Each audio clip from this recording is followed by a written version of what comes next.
अस्सलाम वालेकुम स्टूडेंट्स। सो इस वीडियो में मैं सॉल्व कर रही हूँ worksheet of chapter number 2 geometrical transformation. तो चलिए पहले फिल इन द ब्लैंक्स पे देखते हैं। फर्स्ट पार्ट है, if the shape and the size of an image is exactly the same as is original figure we call this rigid transformation. And अच्छा, अगर जो इमेज है उसकी शेप और साइज सेम होती है उसके ओरिजिनल फिगर से, तो हम ऐसी ट्रांसफॉर्मेशन को कहते हैं आइसोमेट्रिक ट्रांसफॉर्मेशन। ठीक है। अच्छा, अब ये किस में पॉसिबल होती है? रिफ्लेक्शन और रोटेशन दोनों ही जो है वो आइसोमेट्रिक ट्रांसफॉर्मेशन होती है। इसका मतलब होता है कि बिफोर ट्रांसलेशन या फिर रोटेशन जो ऑब्जेक्ट होता है यानी ओरिजिनल फिगर, आफ्टर ट्रांसफॉर्मेशन उनका शेप और साइज सेम रहता है।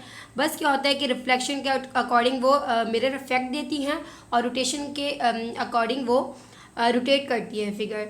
अच्छा, और यहाँ पे ये भी बता दूँ कि जो रिफ्लेक्शन है वो ओरिएंटेशन को प्रिजर्व नहीं करती, जबकि जो रोटेशन है वो ओरिएंटेशन को प्रिजर्व करती। अच्छा, सेकंड पॉइंट पे आइए, if any point on the mirror line undergoes no change we say that this point are invariant point. यानी ऐसा पॉइंट, इनवेरिएंट पॉइंट यानी ऐसा पॉइंट जो मिरर लाइन पे लाई करे उस पॉइंट को हम इनवेरिएंट पॉइंट कहते हैं। रिफ्लेक्शन के अकॉर्डिंग भी इनवेरिएंट पॉइंट होता है और रोटेशन के अलॉन्ग भी इनवेरिएंट पॉइंट होता है। अच्छा, ये ब्लैंक जो गिवन है ये आपको रिफ्लेक्शन के अकॉर्डिंग गिवन है, लेकिन हमारे पास जो इनवेरिएंट पॉइंट होता है वो रिफ्लेक्शन में भी एग्जिस्ट करता है और वो रोटेशन में भी एग्जिस्ट करता है। अब यहाँ पे मैं कुछ पॉइंट्स आपको शेयर कर रही हूँ, इनको देखते जाइए कि जो लाइन ऑफ रिफ्लेक्शन होती है उसका सेकंड नेम जो होता है उसको हम एक्सिस ऑफ रिफ्लेक्शन भी कहते हैं। ठीक है, उसको हम मिरर लाइन भी कहते हैं, उसको एक्सिस ऑफ सिमेट्री और द लाइन ऑफ सिमेट्री भी कहते हैं। ये चारों जो हैं ये इसकी सेकंड नेम है लाइन ऑफ रिफ्लेक्शन की। ठीक है, अब आपको यहाँ पे रोटेशन के रिस्पेक्ट से जो इनवेरिएंट पॉइंट हम डिस्कस कर रहे थे उसके लिए बता दूं कि रोटेशन में there is only one invariant point, that is the centre point और द सेंटर ऑफ रोटेशन। जो रिफ्लेक्शन के अकॉर्डिंग इनवेरिएंट पॉइंट होता है वो कोई भी पॉइंट हो सकता है, बट जो रोटेशन के रिस्पेक्ट से इनवेरिएंट पॉइंट होता है वो सिर्फ एक ही पॉइंट होता है और वो पॉइंट होता है सेंटर ऑफ रोटेशन। यानी उसमें क्या होता है कि अगर एक लाइन है तो वो हमेशा इसी सेंटर से रोटेट करती है। तो रोटेशन में सिर्फ एक ही इनवेरिएंट पॉइंट होता है और उसको हम कहते हैं सेंटर ऑफ रोटेशन या फिर सेंटर पॉइंट। क्लियर है? और अगेन ये वाला the point which is present on a mirror line is called the invariant point and इस इमेज। और जो इनवेरिएंट पॉइंट होता है उसकी जो इमेज होती है वो उसी पॉइंट पे एग्जिस्ट करती है, यानी उसी पॉइंट पे फॉर्म्ड होती है। अच्छा, अब आ जाइए थर्ड वाली ब्लैंक पे, given two points P x1 y1 and Q x2 y2 where P Q form a straight line, the coordinates of the mid point of P and Q are. यहाँ पे एक P पॉइंट है ये कह रहे हैं और यहाँ पे Q पॉइंट है। P के कोऑर्डिनेट क्या है? x1 y1 और P एंड Q के क्या है? x2 y2। ये तो कह रहे हैं कि इन दोनों पॉइंट्स को ज्वाइन करते हुए एक लाइन डिफाइन हो रही है। अब उस लाइन का आपको मिड पॉइंट फाइंड करना है, तो वो क्या होगा? तो अब देखें, क्योंकि जनरल कोऑर्डिनेट्स हमें गिवन है तो जो मिड पॉइंट का फॉर्मूला होगा वो यहाँ पे अप्लाई होगा। और मिड पॉइंट का फॉर्मूला क्या होता है? m is equals to x1 plus x2 divided by 2 and y1 plus y2 divided by 2। अब अगर आपको यहाँ पे इस जनरल पॉइंट की जगह कोई ना कोई वैल्यू गिवन होती है, जैसे कोऑर्डिनेट है 2,3 और 1,2, इस तरह से गिवन होते हैं, तो आप 2 x1 और x2 इन दोनों कोऑर्डिनेट्स को ऐड करते हैं इसी तरह से और 2 से डिवाइड करते हैं, इसी तरह से y1 एंड y2 को ऐड करते हैं, 2 से डिवाइड करते हैं, सिंप्लीफाई करते हैं, वो आपके पास आंसर होता है। ठीक है। अच्छा, फोर्थ पार्ट पे आइए, we can find the gradient of a line by using the formula of a gradient which is, formula of the gradient क्या होगा? m is equals to rise over run. ठीक है, राइज ओवर रन, या फिर आप इसको इस तरह से भी लिख सकते हैं कि m is equals to y2 minus y1 divided by x2 minus x1। यानी राइज ओवर रन जो है वो बेसिकली चेंज होता है, चेंज इन y, रन क्या होता है? Change in x direction.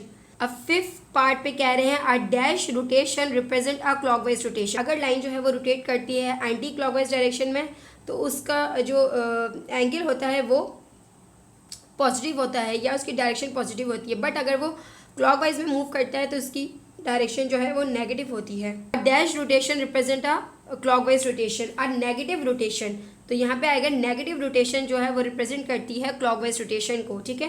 अब 6 पॉइंट में कह रहे हैं in a rotation every point of the original figure, यानी जो हर पॉइंट होगा ओरिजिनल फिगर का वो रोटेट करेगा through the same angle about the fix point. ठीक है, इसका आंसर होगा अबाउट द फिक्स पॉइंट, और we can say about the centre point. Fix point, और हम इसको लिख सकते हैं सेंटर पॉइंट, और सेंटर के अलावा अगेन सेंटर पॉइंट जो होता है वो सेंटर ऑफ रोटेशन होता है, तो आप इसको सेंटर ऑफ रोटेशन भी लिख सकते हैं। ठीक है, अच्छा 7 में आइए, यहाँ पे लिखा हुआ है रोटेशन प्रिजर्व्स, और 2 आपके पास ब्लैंक है। तो रोटेशन जो है वो प्रिजर्व करती है शेप को एंड साइज को, preserve shape and size and it is an isometric transformation. ठीक है, इसके अलावा रोटेशन जो है वो प्रिजर्व करती है ओरिएंटेशन को भी। ठीक है, अगर ब्लैंक में या एमसीक्यूज में ओरिएंटेशन मेंशन हो तो आप उसको करेक्ट करेंगे। ठीक है, अच्छा 8 पार्ट पे आइए। A rotation is defined by is centre angle and the direction of rotation. अच्छा इसमें जो है वो ब्लैंक जो थी वो गिवन नहीं है, आंसर इसमें मेंशन है। तो रोटेशन को हमने इंट्रोडक्टरी वीडियो में पढ़ा था कि रोटेशन जो है वो 3 तरह से डिफाइन की जाती है। एक तो उसका सेंटर ऑफ रोटेशन हमें गिवन होना चाहिए, एक उसका एंगल गिवन होना चाहिए, और एक उसकी डायरेक्शन जो है रोटेशन की वो गिवन होनी चाहिए, यानी क्लॉकवाइज या एंटी क्लॉकवाइज डायरेक्शन। ठीक है, तो यहाँ पे आइए 9 पॉइंट पे, the centre of the rotation is the only dash point. Variant point जो है वो उसका ओनली सेंटर ऑफ रोटेशन होता है। अच्छा इसी तरह से 9 पॉइंट पे आइए, the centre of rotation is the only invariant point. Rotation के कॉन्सेप्ट में जो इनवेरिएंट पॉइंट होता है वो सिर्फ एक पॉइंट होता है, और वो होता है इसका सेंटर ऑफ रोटेशन। 10 पॉइंट पे आइए, points on the dash line are invariant. तो इसका आंसर होगा points on the mirror line, और इसके ये सारे नेम हैं मिरर लाइन, और मिरर लाइन को हम axis of symmetry, line of symmetry, axis of reflection, line of reflection, ये सारे नाम आप इसमें लिख सकते हैं। अब क्योंकि अगर एमसीक्यूज गिवन हो तो उसके रेलेवेंट आप देखिएगा कि इसमें ऑप्शंस क्या गिवन है, वैसे ही सारे ऑप्शंस करेक्टेड हैं। ठीक है, यहाँ पे चैप्टर नंबर 2 की एमसीक्यूज ब्लैंक्स हमने सॉल्व किए हैं, और रिमेनिंग आपको एमसीक्यूज के लिए कौन कौन से पेजेस को रीड करना है वो बता देती हूँ। यहाँ पे आप रिफ्लेक्शन के पेज नंबर 23 पे आइए। पेज नंबर 23 पे जितने थ्योरी पार्ट लिखा है प्रॉपर्टीज़ ऑफ रिफ्लेक्शन, ये सारे पॉइंट्स इंपॉर्टेंट हैं फॉर एमसीक्यूज। ठीक है, इसमें जो मैंने इंट्रोडक्टरी वीडियो शेयर की थी उसमें भी ये सारे पॉइंट्स मेंशन हैं। आइसोमेट्रिक ट्रांसफॉर्मेशन क्या होती है, इन्वेरिएंट पॉइंट क्या होते हैं, ओरिएंटेशन के मीनिंग क्या होते हैं, ये सब इसमें मेंशन है। उसके बाद ये तो कि रिफ्लेक्शन के लिए।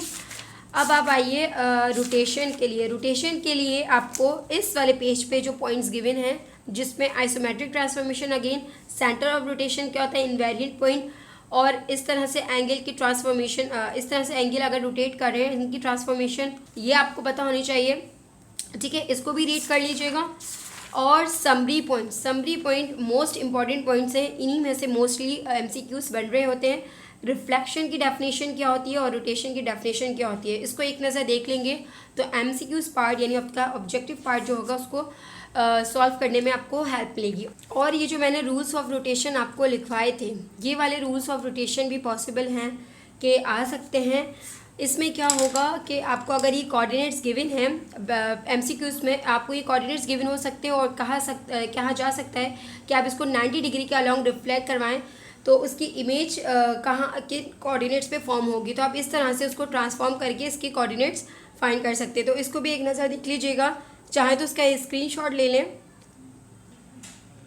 इसी तरह से यहाँ पे चैप्टर 2 के हमने ऑब्जेक्टिव डिस्कस कर लिए हैं। अच्छा, रोटेशन में वो सारे पॉइंट्स हो गए, और रिफ्लेक्शन में अगर पॉइंट रिफ्लेक्ट करता है along X axis, Y axis और along the line Y is equal to X, ये वाले पॉइंट्स भी आप याद कर लीजिए कि कोऑर्डिनेट्स में किस तरह से चेंजेस आती हैं, क्योंकि ये पार्ट भी आपके एमसीक्यूज के लिए इम्पोर्टेंट है। और ऐसे एमसीक्यूज आ सकते हैं जिसमें ज़्यादा टाइम रिक्वायर्ड नहीं होगा, सिर्फ आपको कोऑर्डिनेट्स को चेंज करना है। अगर एक्स एक्सिस के अलॉन्ग चेंज हो रहा है तो एक्स का कोऑर्डिनेट सेम रहेगा, वाई में चेंजेस आएगी और नेगेटिव साइन आ जाएगा।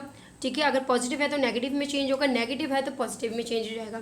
इसी तरह से अगर वाई एक्सिस के अलॉन्ग है तो वाई का कोऑर्डिनेट सेम रहेगा, एक्स एक्सिस के अलॉन्ग चेंजेस आ जाएंगी और पॉजिटिव नेगेटिव में चेंज हो जाएगा। अगर वो along the line Y is equal to X के है तो इसके कोऑर्डिनेट्स जो है वो आपस में इंटरचेंज हो जाएंगे। तो यहाँ तक क्लियर है। अच्छा, और यहाँ पे ये कुछ ज्योमेट्रिकल ट्रांसफॉर्मेशन के की पॉइंट्स हैं जिसकी मैंने वीडियो अपलोड कर दी है। अब चाहें तो उसको यहाँ से ले लें, इसका स्क्रीनशॉट लेके इसको रीड कर लें। वही सारी चीज़ें जो पेज नंबर 23 पे लिखी गई है। अच्छा जी, चैप्टर नंबर 4 के एमसीक्यूज़ के लिए आप लोगों को कहाँ से प्रिपेयर करना है, तो सबसे पहले यहाँ पे कुछ थ्योरी पार्ट है, इसको ज़रा रीड कर लीजिएगा कि the number of the times each score appears is called is frequency. जो नंबर ऑफ टाइम्स डेटा आपको गिवन होता है वो फ्रीक्वेंसी रिप्रेजेंट करता है। ठीक है, अनग्रुप में होता है जब कोई डेटा रॉ फॉर्म में गिवन हो तो उसको हम अनग्रुप डेटा कहते हैं, या वो कोई ग्रुप्ड या कैटेगराइज फॉर्म में ना हो। ठीक है, अब यहाँ पे ये पेज नंबर 80 पे, पेज नंबर 80 पे आपके जो इन हिस्टोग्राम और उसका कॉन्ट्रास्ट दिया हुआ है बार ग्राफ से। दोनों पैराग्राफ्स को ज़रूर पढ़ लीजिएगा। अच्छा, in histogram the area of the rectangles and not the heights are proportional to the frequencies they represents. जो एरिया ऑफ द रेक्टेंगल होता है वो प्रोपोर्शनल होता है फ्रीक्वेंसी इसके, और इस वाले फिगर के अकॉर्डिंग अगर देखा जाए जो बेस ऑफ द रेक्टेंगल है वो आर इक्वल है। यानी फिगर 4.2 में ये जो बेसिस है, ये जो बेसिस बन रही है रेक्टेंगल की, ये इक्वल है, यानी इसमें इक्वल डिस्टेंस है। तो जो हाइट ऑफ द रेक्टेंगल होगी वो प्रोपोर्शनल होगी टू द फ्रीक्वेंसीज के। तो जो हाइट ऑफ द रेक्टेंगल है वो प्रोपोर्शनल होगी इसकी फ्रीक्वेंसी के।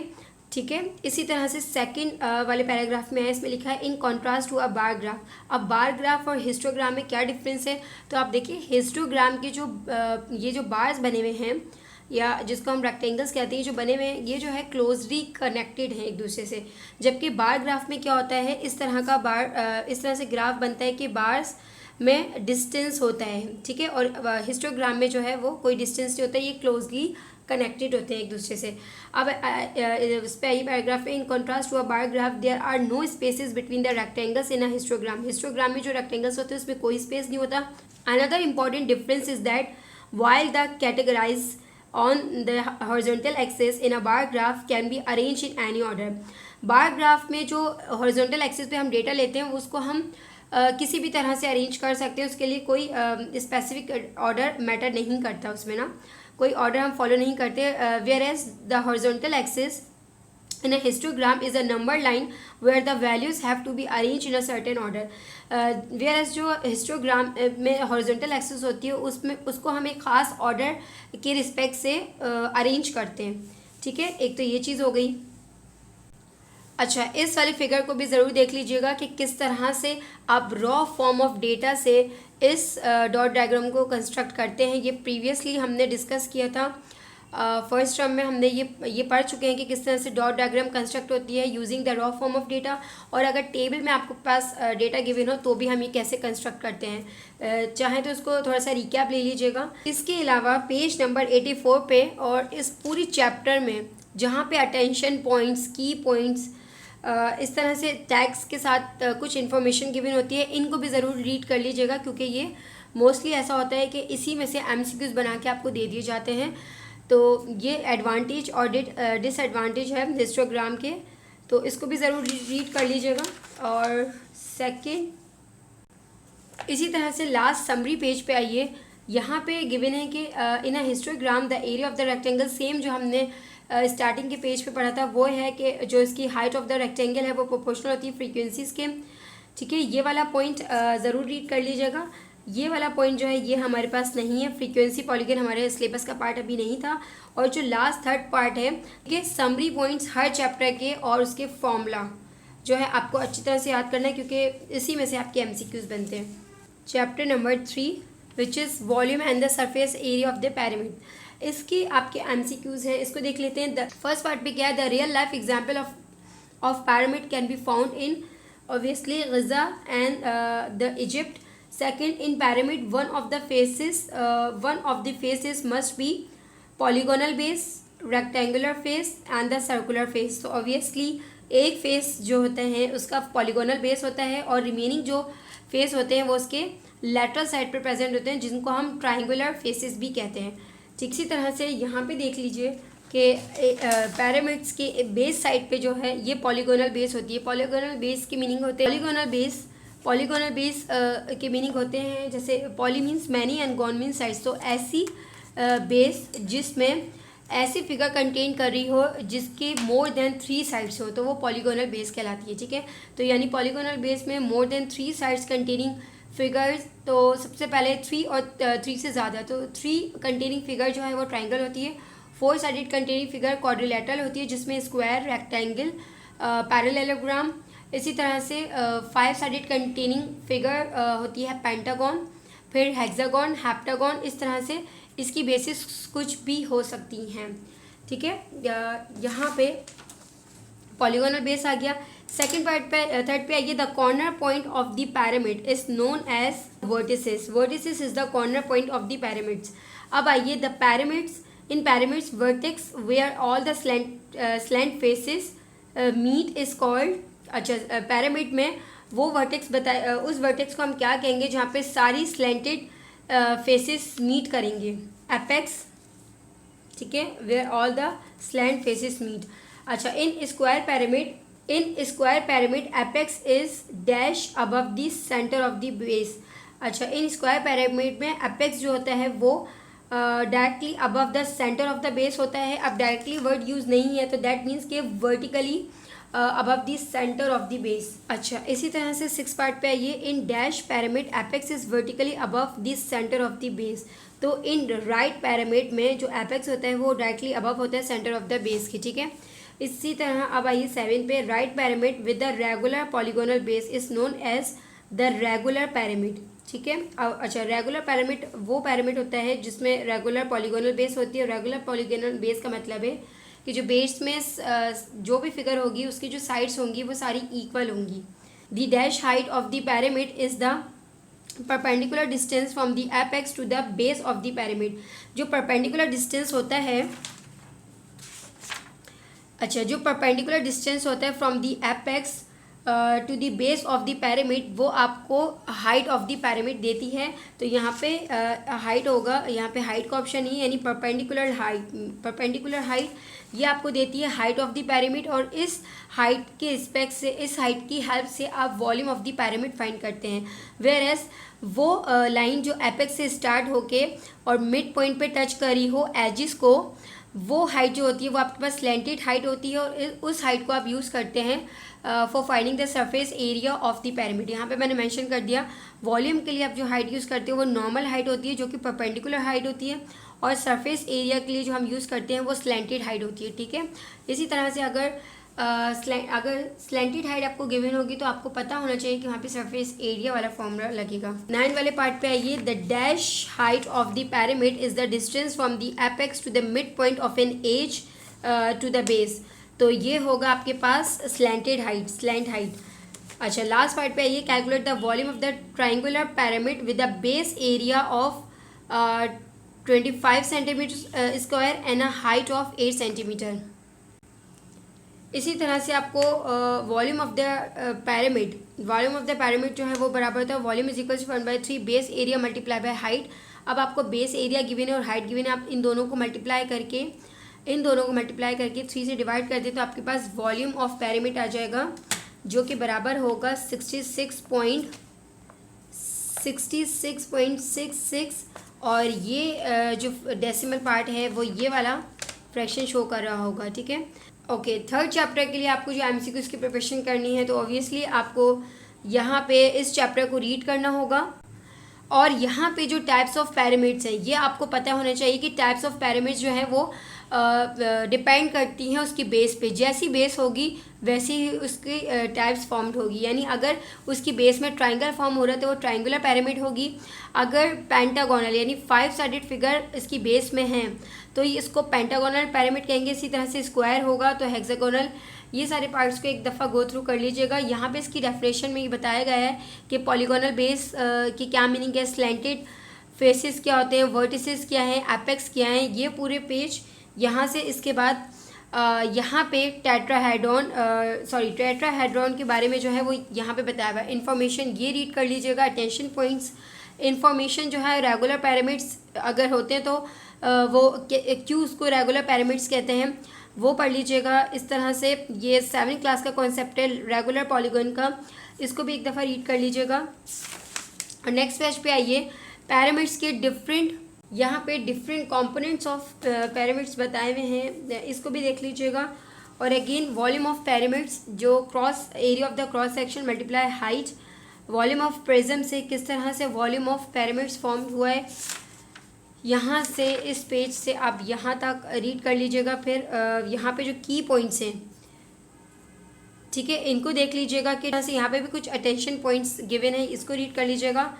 और ये इसको भी के जो एरिया है उसको हम हमेशा कोई भी यूनिट जो होता है उसके स्क्वायर में रिप्रेजेंट करते हैं, यानी सेंटीमीटर स्क्वायर या फिर मीटर स्क्वायर, ठीक है, एरिया के लिए। लेकिन जब वॉल्यूम होता है तो इसमें हमारे पास थ्री फैक्टर्स इन्वॉल्व हो रहे होते हैं, तो उसका जो होता है सेंटीमीटर क्यूब और मीटर क्यूब। जिस इसी तरह चैप्टर नंबर 1 की भी समरी आप देख लीजिएगा। और ये कुछ फॉर्मूलाज हैं चैप्टर नंबर 1 के, चैप्टर नंबर 1 के, जिसमें पहले प्रॉफिट एंड लॉस अगर हमें फाइंड करना था तो ये सारे फॉर्मूलाज थे, ठीक है। प्रॉफिट परसेंटेज, सेलिंग प्राइस कैसे फाइंड कर सकते हैं हम, सेलिंग प्राइस कैसे फाइंड करें हम जब आपके पास प्रॉफिट परसेंटेज के फॉर्म में और कॉस्ट प्राइस गिवन हो। इसी तरह से सेलिंग प्राइस का फॉर्मूला क्या होगा जब आपके पास लॉस परसेंटेज के फॉर्म में गिवन हो और कॉस्ट प्राइस गिवन हो। अच्छा, यहाँ पे एक चीज़ ये भी देख लीजिएगा कि प्रॉफिट जो होता है ना वो हमेशा प्लस के साथ होता है और जो लॉस होता है वो हमेशा नेगेटिव के साथ होता है, यानी प्रॉफिट ऐड होता है और लॉस जो है वो सब्ट्रैक्ट होता है। इसी तरह से आपको कॉस्ट प्राइस फाइंड करनी है और आपके पास सेलिंग प्राइस है और प्रॉफिट परसेंटेज गिवन है, तो यहाँ पे भी देख लीजिए ये ऐड होता है। इसी तरह से कॉस्ट प्राइस फाइंड करनी है, सेलिंग प्राइस गिवन है और लॉस परसेंटेज गिवन है। डिस्काउंट में आप क्या करेंगे, डिस्काउंटेड अमाउंट का जो फॉर्मूला है वो है mark price minus sale price. इसी तरह से अगर आपको सेल प्राइस फाइंड करनी हो, ये आपको सेल प्राइस फाइंड करनी हो तो आप इसको इधर मूव करवा देंगे और डिस्काउंटेड अमाउंट को इधर, यानी mark price minus discounted amount. फिर डिस्काउंट अगर परसेंटेज के फॉर्म में गिवन हो तो discount divide by mark price multiply by 100%। Discounted amount आपको फाइंड करनी हो और डिस्काउंट परसेंटेज गिवन हो, मार्क प्राइस गिवन हो, तो मार्क प्राइस को जब आप मल्टीप्लाई करेंगे डिस्काउंट परसेंटेज से तो आपके पास डिस्काउंटेड अमाउंट आ जाएगी। इसी तरह से आपके पास मार्क प्राइस, ये जो फॉर्मूला है मार्क प्राइस का ये बहुत इंपॉर्टेंट है। और ये वाला जो सेल प्राइस का फॉर्मूला है with respect to the mark price and discount percentage, जब गिवन हो तो सेल प्राइस क्या होगी, ये भी फॉर्मूला बहुत इंपॉर्टेंट है। तो ये वाला फॉर्मूला जो है ये इसकी बेसिस पे हमने किया था डबल डिस्काउंट वाले क्वेश्चन, जो कि मैं अभी आपको एक्सप्लेन करूँगी। और जीएसटी में जीएसटी पेबल जो होता है वो GST percentage multiply by cost price of the item, जो कॉस्ट प्राइस है आइटम की उस पर आप जीएसटी अगर 7% है तो 7% उस कॉस्ट प्राइस का ले लें, जो अमाउंट होगी वो जीएसटी पेबल होगी। इसी तरह से mark price when we have given the sale price and the GST, जब कभी सेल प्राइस या सेलिंग प्राइस गिवन हो और जीएसटी परसेंटेज गिवन हो तो मार्क प्राइस क्या होगी किसी भी प्रोडक्ट की, तो आप ये वाला फॉर्मूला अप्लाई करेंगे। इनको अच्छी तरह से देख लीजिएगा। अगेन फिर इसके बाद आ जाता है चार्जेबल इनकम के इनकम टैक्स के लिए आपके पास फॉर्मूला था chargeable income minus chargeable income is equal to total income minus relief, यानी वो इनकम जिस पे टैक्स अप्लाई होगा वो इनकम किसके बराबर होती है, टोटल इनकम। जितनी आपने टोटल इनकम अर्न की है उसमें से आप रिलीफ को माइनस कर देते हैं, यानी रिलीफ वो अमाउंट होती है जो आपके एक्सपेंसेस होते हैं, जैसे आपके हो गए, आपके वाइफ के, आपके बच्चों के, वो सारे रिलीफ्स उनको सब्ट्रैक्ट करने के बाद जो आपकी इनकम बचती है उस पर टैक्स अप्लाई होता है। तो ठीक है, इसका ये फॉर्मूला होता है। इसी तरह से कमीशन क्या होता है, अमाउंट ऑफ कमीशन, कितना कमीशन अप्लाई हुआ है किसी भी चीज़ को सेल करने में, जैसे या किसी को प्रॉपर्टी को सेल करने में, तो जितना भी प्रॉपर्टी की अमाउंट होती है या जितनी भी उसकी कॉस्ट है उसको आप मल्टीप्लाई कर दें कमीशन परसेंट, यानी उस पर कितना कमीशन अप्लाई होता है तो आपको अमाउंट ऑफ कमीशन मिल जाएगा। इसी तरह से ज़कात एंड उशर का टॉपिक है। ज़कात एंड उशर के लिए आपके पास शराइत हैं कि वो कितने परसेंट 7.5 तोला गोल्ड और फिर 52 तोला 52.5 तोला सिल्वर पे ऑब्लिगेटेड है। जो आपकी एनुअल सेविंग है आप उसके 2.5% लेंगे तो वो आपके पास ज़कात की अमाउंट बन जाएगी। ठीक है, इसी तरह से उशर में क्या है, ये उशर इज़ अ टैक्स, ये वो टैक्स होता है जो आपके पास एग्रीकल्चर एसेट्स पे अप्लाई होता है। इसकी कितनी परसेंटेज होती है, तो अगर आपके पास इरिगेशन हो रही है बाय यूजिंग नेचुरल रिसोर्सेज तो इसकी आपके पास परसेंटेज होती है 10%। ठीक है, और अगर इरिगेशन होती है यूजिंग आर्टिफिशियल रिसोर्सेज जिसमें ट्यूबवेल्स वगैरह आ जाते हैं तो उसकी परसेंटेज होती है 5%। इसको भी एक दफ़ा देख लीजिएगा। और अगेन ये समरी पॉइंट्स है, इनको भी रीड कर लीजिएगा। ये है द अमाउंट, अच्छा यहाँ पे आइए, द अमाउंट ऑफ ज़कात is calculated at the rate of, तो 2.5% of the total yearly saving, ठीक है।